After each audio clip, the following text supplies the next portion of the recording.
Hello दोस्तों, स्वागत है आपका मासू एकेडमी सोलन में। दोस्तों, इस वीडियो में हम पार्ट 2 जो आपका जबलपुर में आर्मी का एग्जाम कंडक्ट हुआ था, जो जैक राइफल के द्वारा करवाया गया था, तो उसमें हमने एक पार्ट अपलोड किया था जिसमें हम जीके और साइंस डिस्कस कर चुके हैं। तो इस वीडियो में हम रीजनिंग और मैथ्स वाला जो पार्ट है उसको डिस्कस करेंगे। तो आइए शुरू करते हैं आज की वीडियो। दोस्तों, यहाँ पे रीजनिंग का क्वेश्चन पूछा गया था। यहाँ पर मैक्सिमम क्वेश्चन जो बने हैं वो श्रृंखला से बने, यानी सीरीज से बने हैं, नंबर सीरीज से बने हुए हैं। तो इनको एक एक क्वेश्चन को डिस्कस करते हैं।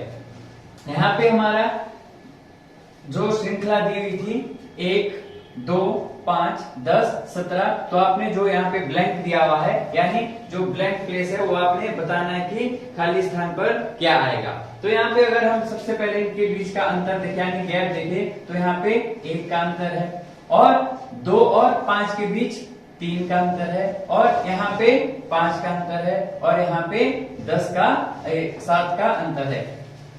10 और 17 के बीच 7 का अंतर है। तो अगर हम इन सीरीज को देखें 1, 3, 5, 7, तो यहां से हमें ज्ञात हो रहा है कि ये विषम संख्याएं हैं। तो 1, 3, 5, 7, अगला 9 आएगा। अब अगर हम 17 में 9 ऐड करें तो ये आपका 26 हो जाएगा। तो ब्लैंक प्लेस पे जो आपका आना था खाली स्थान पर, वो 26 आना था। तो यहाँ पे कुछ ऑप्शन दिए थे, तो उसमें जो राइट आंसर था वो 26 था, यानी 26 आपका राइट आंसर था। नेक्स्ट क्वेश्चन की बात करें, जो अगला प्रश्न आया था वो भी नंबर सीरीज से पूछा गया था, श्रृंखला से पूछा गया था। नेक्स्ट इसमें आपके इनके बीच अंतर देखना था, कितने का गैप है। सबके बीच आपने गैप फाइंड आउट करना था। तो 2 और 7 के बीच 5 का गैप है, और 27 और 7 के बीच आपके 20 का गैप है, और 27 और 107 के बीच पता करें तो 107 और 27 के बीच 80 का गैप है। तो यहाँ पे आपका 80 का अंतर आ जाएगा। तो अगर इस सीरीज को पकड़े तो यहाँ पे आपका 4 का मल्टीपल चल रहा है, यानी 4 का गुणनफल चला हुआ है। 5 चौका 20, 20 चौका 80, तो 80 चौके आएगा आपका 8 चौका 32, यानी 320। तो अगर हम 320 और 107 को ऐड करें, 7, 2, 4, तो इसका जो राइट आंसर था वो 427। दोस्तों, आपने जब भी आपके पास सीरीज से पूछा जाए, यानी जो आपकी नंबर सीरीज है, इसमें जब भी आपका क्वेश्चन बनेगा, इसमें आपने इनके बीच का अंतर देखना है। जो आपके ये नंबर दिए जाते हैं, संख्या दी जाती है, इनके बीच का अंतर निकालना है। तो हमने ये जो 2 क्वेश्चन डिस्कस करे, इसमें हमने देखा इनके बीच का अंतर। तो इनके बीच का अंतर आपके या तो नंबर से चलता है, यानी जो भी आपके पास संख्याएं होती है नंबर सिस्टम वाली, यानी जो आपकी सम संख्याएं, विषम संख्याएं हैं और प्राइम नंबर है, हमेशा इनके बीच का गैप दिया जाता है। या फिर आप सेकंड इसमें देख सकते हो, इसमें आपका मल्टीपल चला था। इसमें आपके जैसे 5 की 4 बार गुना यहाँ पे हो रहा था आपका 5 चौका 20, फिर 20 की आगे 4 बार 20 चौका 80, फिर 80 को फिर 4 से गुना किया, 80 चौके 320, और इन दोनों को ऐड करके आपका जो ब्लैंक स्पेस पे आना था वो वैल्यू फाइंड आउट होगी। नेक्स्ट क्वेश्चन, जो आपका क्वेश्चन नंबर 3 पूछा गया था, इसमें 3 क्वेश्चन ऐसे थे जो आपके श्रृंखला से पूछे गए थे, यानी सीरीज से पूछे गए थे। तो इसमें आपने इनके बीच का फिर से अंतर निकालना है। अगर आप इनके बीच का अंतर देखोगे तो यहाँ पे 3 का अंतर है। फिर इनके बीच का अंतर देखोगे, जो 11 और 7 के बीच है वो 4 का अंतर है, और यहाँ पे देखोगे 11 और 16 के बीच वो 5 का अंतर है। तो 3, 4, 5, यानी अगला आपका 6 का अंतर आना है। तो अगर 16 पे 6 ऐड करोगे तो आपका 22 निकल के आएगा।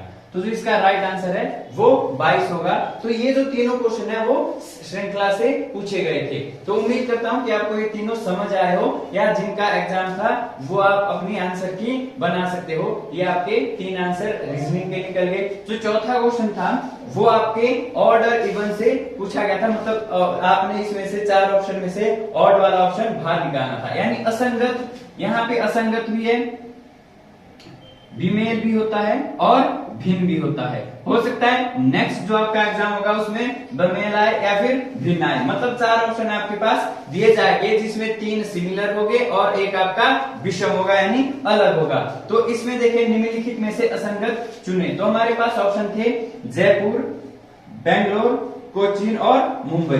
तो दोस्तों अगर आप ऑप्शन को ऑब्जर्व कर पा रहे हो तो आपके जो जयपुर, बेंगलोर और मुंबई ये तीनों आपकी राजधानियां हैं। ये आपके पास तीनों राजधानियां हैं और जो ये कोचीन है ये शहर का नाम था या फिर आप बंदरगाह भी बोल सकते हो। बाकी ये 3 भारत के जो राज्य है, जैसे जयपुर राजस्थान की राजधानी है, बेंगलोर कर्नाटक की राजधानी है, मुंबई महाराष्ट्र की राजधानी है, लेकिन जो कोचीन है ये केरला का एक शहर है। तो आपका इसका राइट आंसर था ऑप्शन नंबर सी, कोचीन इसका राइट आंसर था। नेक्स्ट जो 5वां आया था वो आपका इसमें नंबर और सीरीज दोनों मिक्स थे। हमें स्टूडेंट ने कॉल के थ्रू बताया कि एक आपका अल्फाबेट सीरीज से आया था जिसमें नंबर और अल्फाबेट दोनों मिक्स थे। तो हो सकता है ये क्वेश्चन ना हो, लेकिन उस पर ही निर्भर है ये वाला। बाकी सारे 4 क्वेश्चन एग्जाम में आए थे, इसका भी कंफर्म नहीं हो रहा है कि यही क्वेश्चन था या फिर कोई और क्वेश्चन था। तो इसमें आप हमेशा इसमें भी सीरीज बनेगी। जैसे आपका 4 है, 4 पे 3 ऐड हुए 7, 7 पे 3 ऐड हुए 10, तो 10 में 3 ऐड करोगे तो यहाँ पे आपका 13 आ जाएगा। फिर उसके बाद यहाँ पे अल्फाबेट डी है, डी आपका 4 नंबर पे आता है और ये 7 नंबर पे आता है। तो इसमें भी 3 का गैप है। डी में 3 ऐड करोगे तो 7 हो जाएगा यानी जे आ जाएगा। जे में 3 ऐड करोगे तो जी में 3 ऐड करोगे तो जे आ जाएगा और जे में 3 ऐड करोगे तो एम आ जाएगा। यहाँ पे आपके 3 दिया हुआ है, 3 में 3 ऐड हुए 6 आया, 6 में 3 ऐड हुए 9 आया और 9 में 3 ऐड करोगे तो आपका 12 निकल के आएगा। फिर उसके बाद आपके पास फिर अल्फाबेट है सी, सी तीसरे नंबर पे है, 3 में 3 ऐड करोगे 6, तो छठे नंबर पे आपका एफ आएगा। फिर इसमें 3 ऐड करोगे तो 6 से 3 ऐड करोगे तो 9 आ जाएगा यानी आई आएगा। और इस पे आप आई पे 3 ऐड करोगे यानी जो आपके 9 पे है इस पे ऐड करोगे तो यहाँ पे 12 निकल के आ जाएगा यानी आपका एल होता है। दोस्तों यहाँ पे शॉर्ट ट्रिक भी लग रही थी, अगर आपको एक चीज और नजर आ रही हो, जैसे आपका यहाँ पे नंबर 4 दिया है तो चौथे नंबर पे डी आता है और यहाँ पे नंबर 3 दिया है तो 3 पे सी आता है। दोस्तों बहुत ज्यादा इजी भी था, अगर आप दूसरे तरीकों से देखो। जो यहाँ पे इजी ट्रिक लग रही थी, यहाँ पे नंबर 4 दिया है और चौथे नंबर पे डी आता है, यहाँ पे नंबर 3 दिया है 3 पे सी आता है, यहाँ पे नंबर 7 दिया था 7 पे जी आता है, यहाँ पे 6 दिया था 6 पे एफ आता है, जो 10 है 10 पे आपका जे आता है, 9 पे आई आता है, 13 पे एम आता है और 12 पे एल आता है। तो इसका जो राइट आंसर था वो 13 एम 12 एल। तो दोस्तों ये 5 क्वेश्चन आपके रीजनिंग से पूछे गए थे और इन सभी को हमने डिस्कस कर लिया। इसके बाद हम मैथ वाला पार्ट डिस्कस करेंगे। तो दोस्तों शुरू करते हैं मैथ्स वाला पार्ट। इसमें मैथ्स में आपका पहला जो क्वेश्चन पूछा गया था, अंडररूट 2 कौन सी संख्या है। दोस्तों ये मैंने क्लास में भी डिस्कस कराया था, अभी 4 से 5 दिन पहले ये हमारा चैप्टर हुआ है। तो हमारे पास जो अंडररूट 2 है वो ऑप्शन दिए थे, परिमेय संख्या है, अपरिमेय संख्या है, पूर्णांक है या प्राकृतिक संख्या है। तो दोस्तों अंडररूट 2 एक अपरिमेय संख्या है, तो इसका जो राइट आंसर था वो अपरिमेय संख्या था। दोस्तों अपरिमेय संख्या वो संख्या होती है जिनको p बटा q के रूप में नहीं लिखा जा सकता और q का मान 0 नहीं होता। तो दोस्तों जितनी भी हमारे पास संख्याएं हैं जिनका परफेक्ट स्क्वायर नहीं निकलता, जैसे हमारे पास परफेक्ट स्क्वायर वाली वैल्यू होती है, जैसे अंडररूट 9, अंडररूट 16, अंडररूट 25, तो इसका परफेक्ट स्क्वायर निकल के आता है। जैसे अंडररूट 9 की वैल्यू आपकी 3 और अंडररूट 16 की वैल्यू 4 और अंडररूट 25 की वैल्यू 5, तो ये आपका परफेक्ट स्क्वायर होता है। तो जो आपके परफेक्ट स्क्वायर में निकले वो आपकी परिमेय कहलाती है, और जिनका परफेक्ट स्क्वायर नहीं निकलता, जैसे आपके अंडररूट 2 दिया हुआ था, अंडररूट 3 दिया हुआ है, 2√5 दिया है, तो ये सारी जिसका परफेक्ट स्क्वायर नहीं निकलता वो अपरिमेय संख्याएं कहलाती है। और दोस्तों इसके बाद जैसे आपकी परिमेय संख्या है जिनको p बटा q के रूप में लिख सकते हैं वो परिमेय कहलाती है। जैसे आपका फॉर एग्जांपल 1/3, 1/9, ये सारी उस ऊपर वाला अंश और नीचे वाला हर, यानी ऊपर वाला p और नीचे वाला q, इसको p कहते हैं और इसको q। तो आपके पास ये परिमेय कहलाती है। और पूर्णांक की बात करें तो पूर्णांक आपके पास दो प्रकार के होते हैं, एक आपके पास पॉजिटिव, एक आपके पास नेगेटिव। तो आपका जो पूर्णांक है यहाँ पे 0, ये साइड आपकी पॉजिटिव होती है और इधर वाली आपकी नेगेटिव होती है, तो ऐसी संख्याएं पूर्णांक कहलाती है। और प्राकृतिक संख्या का आप सभी को पता है, प्राकृतिक संख्याएं 1, 2, 3, 4 और ये इंफिनिटी तक चलेगी, तो गिनती की सभी संख्याएं प्राकृतिक संख्याएं कहलाती है। तो दोस्तों यहाँ पे जो √2 था ये एक अपरिमेय संख्या था, तो इसका राइट आंसर अपरिमेय संख्या। नेक्स्ट क्वेश्चन जो हमारा क्वेश्चन नंबर 2 यानी दूसरा क्वेश्चन पूछा गया था,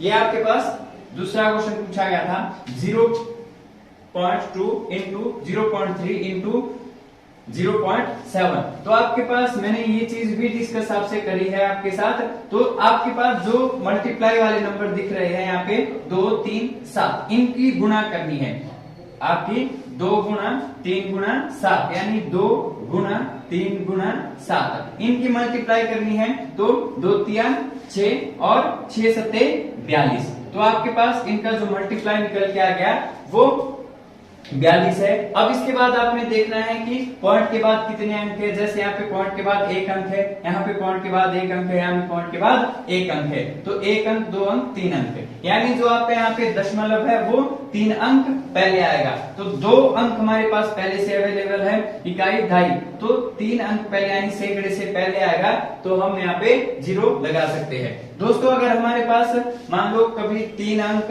पड़ जाए, 4 अंक पड़ जाए, तो हमारे पास पहले से अवेलेबल 2 अंक हो, तो उसके बाद आप इतनी 0 लगा सकते हो। तो यहाँ पे 3 अंक पहले दशमलव लगाना था, तो हमारे पास 2 अंक थे, 1 अंक लाने के लिए हमने आगे 0 लगा दी, इसके बाद आपका दशमलव और फिर 0। तो आपका जो इसका राइट आंसर था 0.042। और इसका आंसर अगर आपका 0.042 भी हो तो इसका मतलब भी वही होता है, पॉइंट के आगे आप 0 लगा भी सकते हो और हटा भी सकते हो। तो जो इसका राइट आंसर था 0.042। हमेशा ये जब भी आपके पास दशमलव वाली गुणा करने को आएगी, फॉर एग्जाम्पल आपको गुणा करने के लिए आता है 0.3 इंटू 0.9 इंटू 0.1, ये आपके पास मल्टीप्लाई करने को आ जाए, तो सबसे पहला काम होता है आपका कि आप ये पॉइंट गिन ले।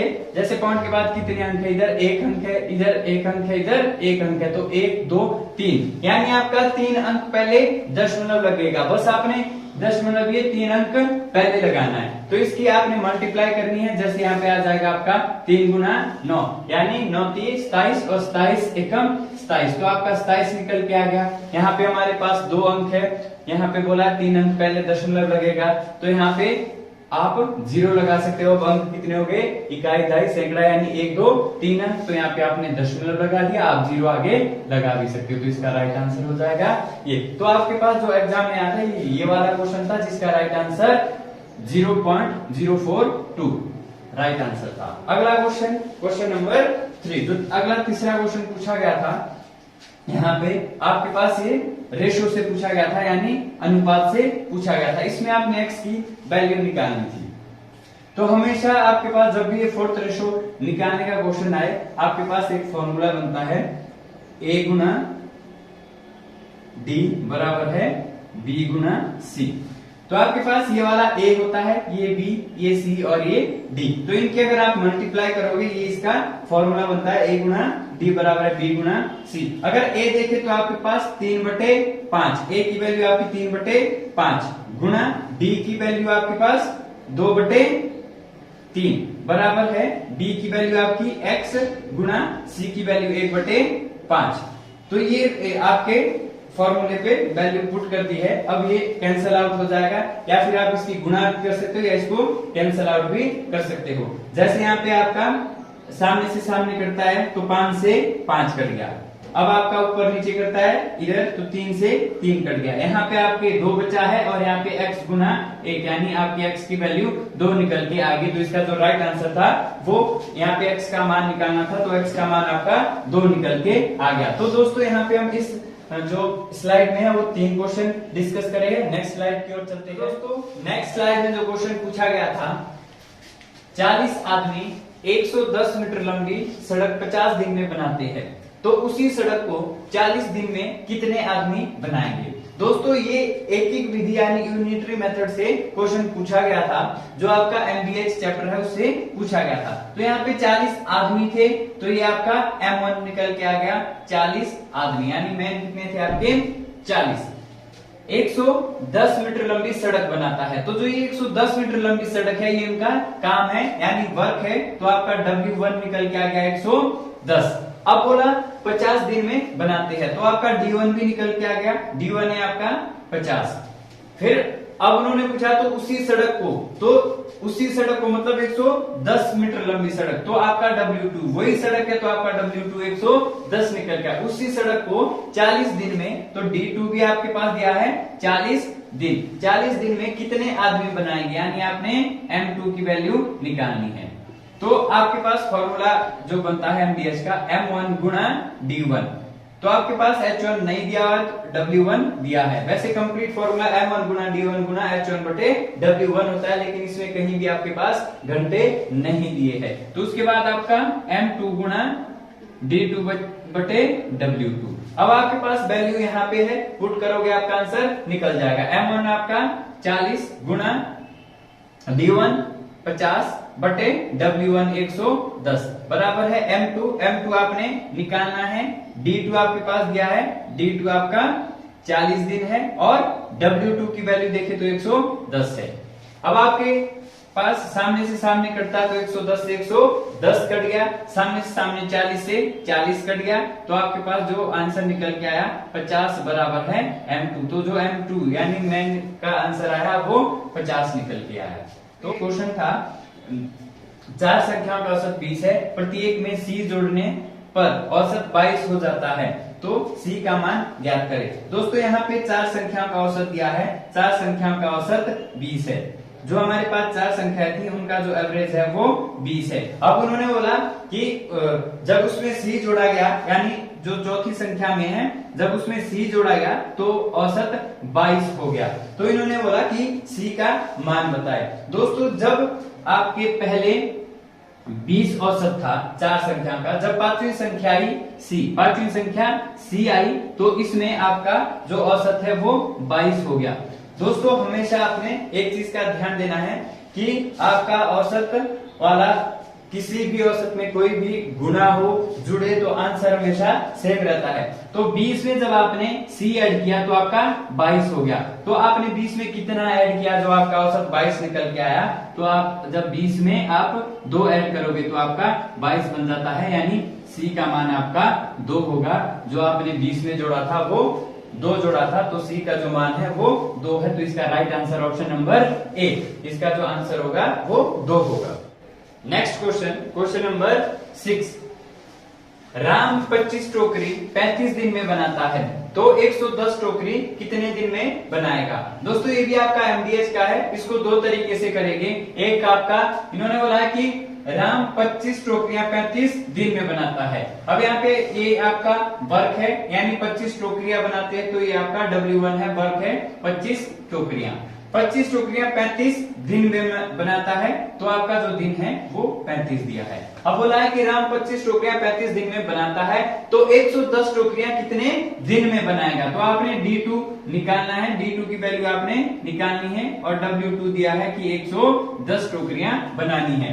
एक काम आपने किया है, पहला जो W1 है वो किया है 25 टोकरियां 35 दिन में बनाता है। अब बोला है कि W2 है वो दूसरा काम है, ये काम आपने करना है 110 टोकरियां बनानी है, तो कितने दिन लगेंगे।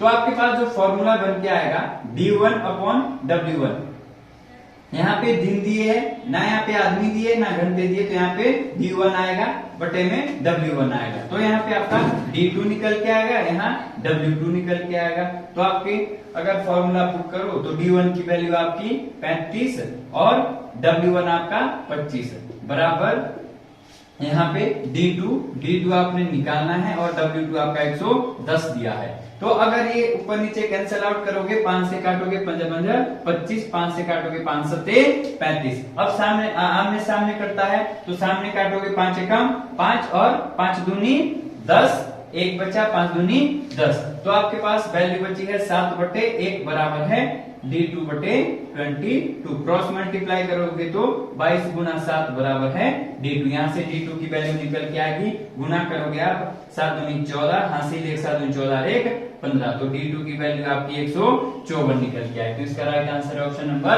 बी। दूसरा तरीका देखोगे, अगर दूसरे तरीके से करना है इसको, तो यहाँ पे इन्होंने दिया हुआ है कि 25 टोकरियां 35 दिन में बनती है। तो आपने या तो ये बनाना है कि एक टोकरी कितने दिन में बनेगी। तो अगर आप एक टोकरी की वैल्यू निकाल के लाओगे तो 35 बटे 25।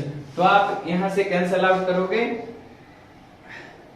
ये आपका 25 है, यहाँ पे 35 बटे 25। तो आप इसको कैंसल आउट करोगे तो वही आपकी वैल्यू आ जाएगी 5 से काटोगे 5 25, 5 सत्ते 35। तो एक टोकरी बनाने के लिए 7 बटे 5 दिन लगते हैं। अब इन्होंने बोला है कि 110 टोकरियां कितने दिन में बनेगी। तो आपने टोटल 110 का निकालना है, तो इसको 5 से काटना पड़ेगा, 5 एकम 5, यहां से काटोगे तो 22 पंजे 110।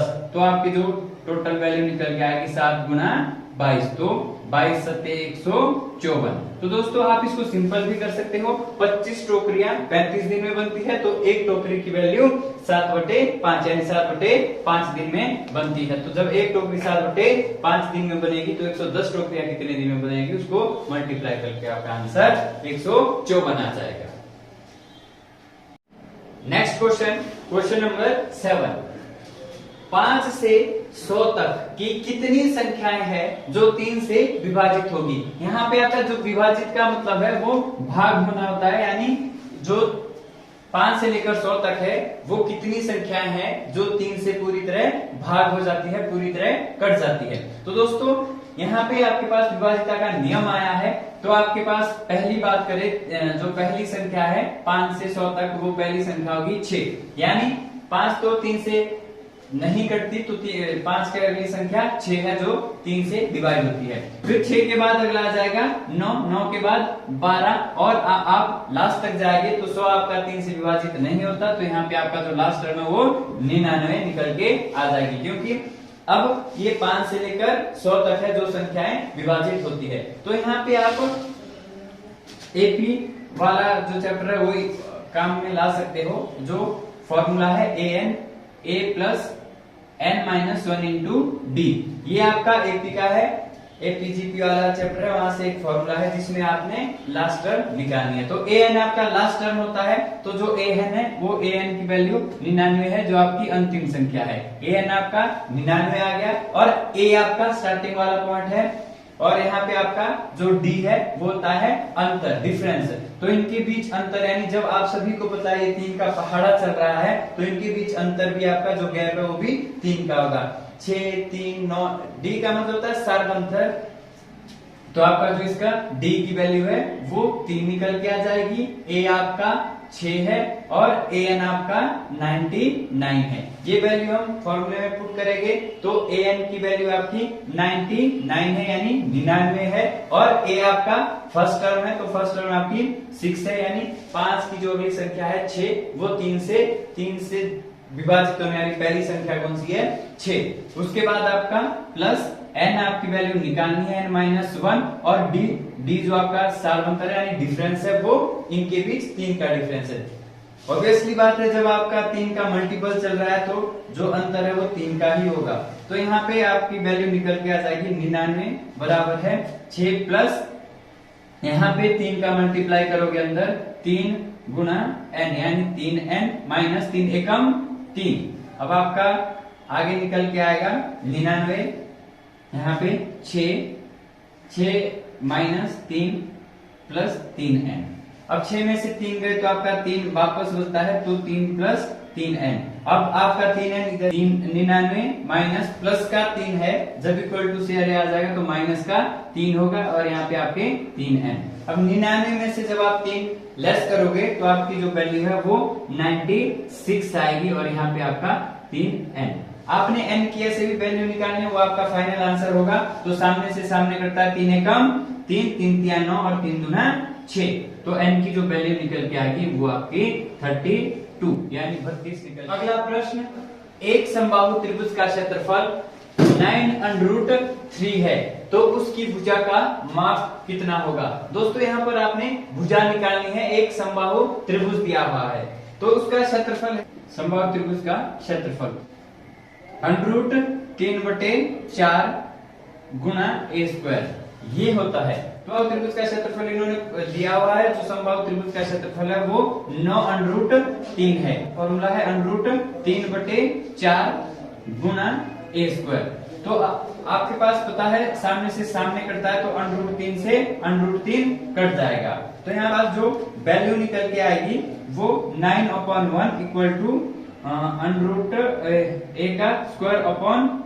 तो इसका क्रॉस मल्टीप्लाई करोगे तो 9 गुणा 4 बराबर है a², तो 9 जगह 36 बराबर है a²। दोस्तों यहाँ पे बेसिक रूल है, जब यहाँ से स्क्वायर हटता है तो इसका रूट लगता है। तो यहाँ पे वैल्यू आपकी √36 आ जाएगी और ये आपका a का मान निकल के आएगा।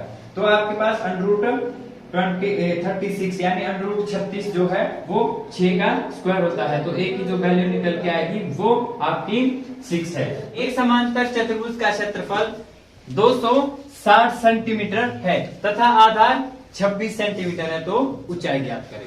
समांतर चतुर्भुज क्या होता है, आपने ये डायग्राम देखा होगा ऐसे।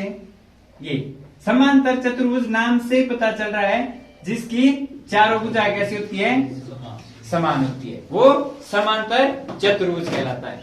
अब इसका क्षेत्रफल दिया हुआ है और आपको जब भी ऐसा क्वेश्चन आएगा ना, जो चीज दी हो, जैसे इसमें आपका क्षेत्रफल दिया हुआ है तो फॉर्मूला हमेशा उस चीज का लगाओ जो दिया हुआ आपके पास। इसमें क्षेत्रफल दिया हुआ है, अगर आप समांतर चतुर्भुज के क्षेत्रफल की बात करें तो जो इसका क्षेत्रफल होता है वो क्या होता है, आधार गुणा ऊंचाई। ठीक है, ये समांतर चतुर्भुज का क्षेत्रफल है आधार गुणा ऊंचाई। तो क्वेश्चन ने आपके पास क्षेत्रफल दिया हुआ है, कितना है क्षेत्रफल, तो इसके नीचे क्षेत्रफल के नीचे इसकी वैल्यू डाल दो 260 सेंटीमीटर स्क्वायर। ठीक है, हमेशा जो आपका क्षेत्रफल है वो वर्ग मीटर में होता है। ठीक है, तो आपका सेंटीमीटर स्क्वायर आ गया और यहाँ पे आपका आधार की वैल्यू भी दी है। आधार कितना दिया हुआ है, 26 इसका आधार दिया हुआ है, तो आधार 26 सेंटीमीटर और आपका ऊंचाई तो आपने निकालनी, इतना आ गया समझ। ऊंचाई आपने फाइंड आउट करनी है, तो आपका यहाँ पे देख लो 260 बराबर है 26 गुणा h हाइट, तो 26 एकम 26 और 26 दाएं, ठीक है 260। यहाँ पे 26 एकम 26, 0 का 0, तो आपकी हाइट कितनी निकल के आएगी, 10 सेंटीमीटर। ठीक है, इजी था। बस एरिया वाले चैप्टर में होता क्या है आपका फॉर्मूला कैसे करना है। आपके पास क्वेश्चन दिया था 12x माइनस 1 बराबर है 145, बस आपने इस x का मान निकालना था। ठीक है, अब क्या करो आप, 12x अपनी साइड रहा, यहाँ पे आपका 143 है, माइनस का 1 है, पर 1 हो जाएगा किसका होगा, साइन चेंज हो जाता है। जब माइनस इक्वल टू से परे जाएगा प्लस बनता है, प्लस इक्वल टू से परे जाएगा माइनस बनता है, गुणा परे जाएगा भाग बनता है, भाग परे जाएगा गुणा बनता है। तो ये माइनस का था वो क्या बन गया, प्लस का बन गया। ठीक है, तो आपका 12x बराबर है 144 आ गया। यहाँ इन दोनों अल्फाबेट के बीच ये आपके पास एक अल्फाबेट है एक नंबर है, इनके बीच किसका निशान होता है, गुणा का निशान। ठीक है, तो x आपका इधर ही रहा और गुणा जब इक्वल टू से परे जाता है तो क्या बन जाता है, भाग बन जाता है। तो 12 यहाँ से परेगा तो बटे में चला गया, ये कटेगा 12 एकम 12, ऐसे 12 12 144 होता है, पर यहाँ पे समझ लो 12 एकम 12 12 एकम 12। ठीक है, 14 में से 12 चले गए, 2 बचे, 2 से क्या बना इधर, ठीक है, और 12 दूनी 24, तो x की वैल्यू कितनी आ गई, कितनी आ गई 12। तो इसका राइट आंसर क्या होगा, ऑप्शन नंबर सी, 12 इसका राइट आंसर होगा। धनराशि 5% से 3 वर्ष में साधारण ब्याज 180 रुपए हो जाती है तो मूल राशि क्या है? मतलब निकालना क्या है आपने? मूलधन निकालना है। यहाँ पे दर भी दी है, दर कितनी है आपके पास? 5 है और समय कितना है? 3 वर्ष है। साधारण ब्याज क्या है? अगर मैं इसको ब्याज लिखता हूं, साधारण ब्याज वही हो गया कि 180। निकालना क्या आपने? मूलधन। क्या था मूलधन का फॉर्मूला? ठीक है, प्रिंसिपल क्या था? सिंपल इंटरेस्ट इंटू 100 यानी साधारण ब्याज गुना 100, नीचे आपका रेट इंटू टाइम यानी दर गुना समय। ठीक है, तो आपके पास साधारण ब्याज कितना है? 180 रुपए साधारण ब्याज गुना 100 बटे रेट कितनी है, दर कितनी है? 5 और समय कितना है? 3 वर्ष। 5 एकम 5, कैंसल आउट करो। 5 एकम 5। आप 180 को भी काट सकते हो, 100 को भी काट सकते हो। किसको काटना है? 100 को। 5 एकम 5 और 20 पंजे 100 यानी 5 एकम 5, 5 दूनी 10, 0 की 0 यानी 20 पंजे 100। 3 से किसको? 180 को काटोगे, 3 एकम 3 और 3 छिके 18 और 0 की 0। तो आपके पास जो प्रिंसिपल निकल के आ गया 60 गुना 20 या 6 दूनी 12 और 2 0 की 2 0। तो आपका कितना आ गया? जो प्रिंसिपल है वो 1200 निकल के आ गया। ठीक है, तो ने कोई धन 8 वर्ष में किसी दर से अपनी मूल राशि की 3 गुना हो जाएगी। एक राशि है। अब आप एक चीज बोलो, कोई धन है यहाँ पे, मतलब किसकी बात की है? मूलधन की। 8 वर्ष में समय आपके पास दिया, जो चीज क्वेश्चन आपके पास दे रहा है उस चीज को लिख लो। समय कितना है? 8 वर्ष। इतना पता लग गया, इतना पता लग गया। निकालना क्या है? किस दर से? मतलब निकालना क्या है? दर निकालना। और दर का फॉर्मूला क्या था आपके पास? ब्याज गुना 100 बटे में मूलधन गुना समय। ठीक है, ये आपके पास दर का फॉर्मूला है। मतलब जब आपने फॉर्मूला लिख दिया, आपको जरूरत किसकी है? एक तो ब्याज की जरूरत है और एक मूलधन की जरूरत है। ठीक है, तो आपने मूलधन क्या मानना है अपने पास? 100। मूलधन क्या मानना है? 100। मूलधन आपका कितना हो गया? 100। अब क्या बोला है कि ये अपनी राशि का 3 गुना हो जाता है। 3 गुना हो जाएगा मतलब वो क्या कहलाएगा? मिश्र धन। तो आपका 100 का 3 गुना क्या होगा? 300 यानी वो क्या आएगा?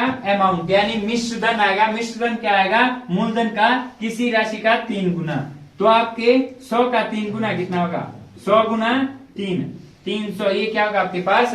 मिश्र धन। अब सुनो यार, 2 चीजें आ गई। एक तो आपके पास मूलधन आ गया, प्रिंसिपल आ गया। वो कितना आया? आपने खुद से माना कि 100 रुपए। खुद में मान लो आपका 100 रुपए। अब बोला कि उसका 3 गुना हो जाएगा मतलब मिश्र धन है। तो मूलधन का 3 गुना यानी मूलधन 100 है तो 100 गुना 3, 300। वो क्या आया आपका? क्या है आपका? मिश्र धन आया। तो साधारण ब्याज कैसे निकलती है? माइनस करके। किसको? ठीक है, मिश्र धन माइनस मूलधन। यानी आपके पास 100 में से जब आप 300 में से 100 लेस करोगे कितना आएगा? 200। तो 200 क्या निकल के आएगा? साधारण ब्याज। ठीक है, ये क्या आ गया आपके पास? ब्याज। अब यहाँ पे वैल्यू पुट कर दो। ठीक है, वैल्यू पुट करोगे, ब्याज कितना है आपके? 200 गुना 100 बटे में मूलधन कितना है? 100 गुना समय।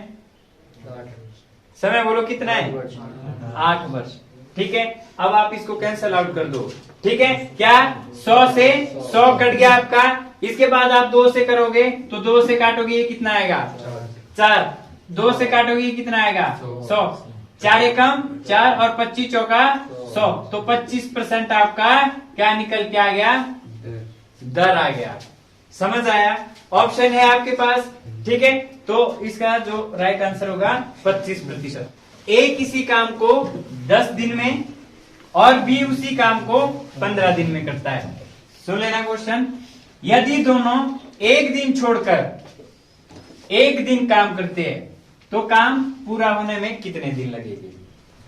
क्वेश्चन क्या बोल रहा है कि ए किसी काम को 10 दिन में करता है और बी उसी काम को 15 दिन में करता है। यदि उन दोनों ने साथ मिलकर काम किया एक दिन और एक दिन छोड़कर फिर अगले दिन काम किया, मतलब एक दिन काम करते हैं, दूसरे दिन छोड़ देते, फिर अगले दिन काम करते हैं, तो काम पूरा होने में कितने दिन लगेंगे। तो यहाँ पे आपके पास ए का काम दिया है कि ए 10 दिन काम करता है और बी 15 दिन काम करता है। तो इनका टोटल काम दोनों का जब मिलकर करते दोनों, तो टोटल काम कितना आ जाएगा 10 और 15 का एलसीएम। तो 10 और 15 का एलसीएम कितना होता है 30। अब ये टोटल काम है और यहां से इनका एक दिन का काम निकल जाएगा दोनों का, कि एक दिन में कितना काम करते हैं। ठीक है, तो अब 10 से 30 के लिए आप भाग दोगे तो कितना आएगा 3। यहां से आपका एक दिन का काम निकल जाएगा दोनों का। ठीक है, मतलब ए क्या करता है, एक दिन में 3 काम करता है, और बी का भी आ जाएगा, बी एक दिन में कितने काम करता है 2 काम करता है। ठीक है, तो यहाँ पे टोटल काम, मतलब इनका टोटल काम कितना है 30 इनका टोटल काम है, और इनका एक दिन का काम दोनों का, एक दिन में कितना काम करते हैं दोनों 5 काम करते हैं। तो टोटल काम आप खुद बोलो, टोटल काम कितना है 30 है, और ये दोनों मिलकर एक दिन में कितना काम करते हैं 5 काम करते हैं। तो 30 काम को खत्म करने में कितने दिन लगेंगे। ठीक है, तो आपका टोटल काम है और एक दिन का काम है इन दोनों का 5, तो 5 कम 5 और 5 का 30। ये दोनों को लगा टाइम कितना लगा 6 दिन लगे, लेकिन 6 दिन ये क्या लगे उनके, अगर वो कंटिन्यू करते, लेकिन उन्होंने क्या किया एक दिन छोड़ के काम किया, तो टोटल दिन कितने लगे। ये थे जब वो काम पर गए थे, लेकिन छुट्टी वाले दिन भी तो है। मतलब अगर 1 तारीख को काम करना स्टार्ट करते हैं, अगर वो कंटिन्यूअसली करते तो उनके 6 तारीख को खत्म हो जाता, लेकिन उन्होंने क्या किया बीच में एक दिन की छुट्टी मार दी, तो काम कितने दिन में खत्म हुआ 12 दिन में। तो यहाँ पे 6 गुना 2, तो 6 दूनी 12 दिन। एक घड़ी को 2880 में बेचने पर एक व्यक्ति को 10% की हानि होती है, वह उसे कितने में बेचे कि उसे 5% का लाभ हो।